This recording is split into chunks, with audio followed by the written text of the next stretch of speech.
I collapsed to the ground as darkness overcame me, taking all of reality along with it. I had expected to suffer through my worst memories as I had before, but instead, this time I saw something incredibly different. I still saw memories, but they didn't belong to me. I was baffled to find myself walking through Lin Yu's memories, experiencing them as if I were her, flashing through her trauma like I was walking through a dream. It started young, when she was no more than 4. She was torn from her mother and forced to undergo training as a blade of Mingsong, a position held solely by the women of the Mingsong lineage.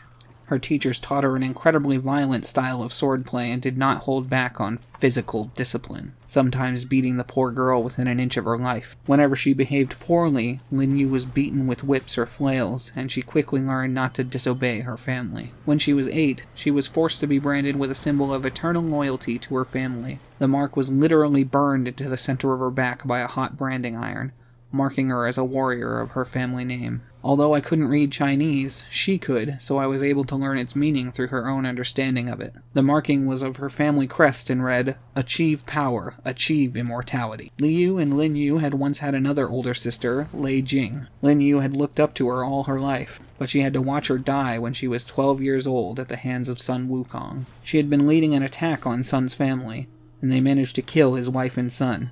So, in retaliation, he killed Lei Jing, using her death to send a message of warning to the Mingsong family. Lei Jing's death seemed to have taken hold of General Lai's mind, and he grew obsessed with their family motto, desperate to keep the others in their family alive. Eventually, he plotted the scheme they had underway to end death once and for all, putting it under the banner of his twisted idea of the greater good to build support. Lin Yu's mother, Mei, had also been a blade of Mingsong, and she'd often advised her, "The only thing that matters is tradition. Follow our creed," and that stuck with Lin Yu.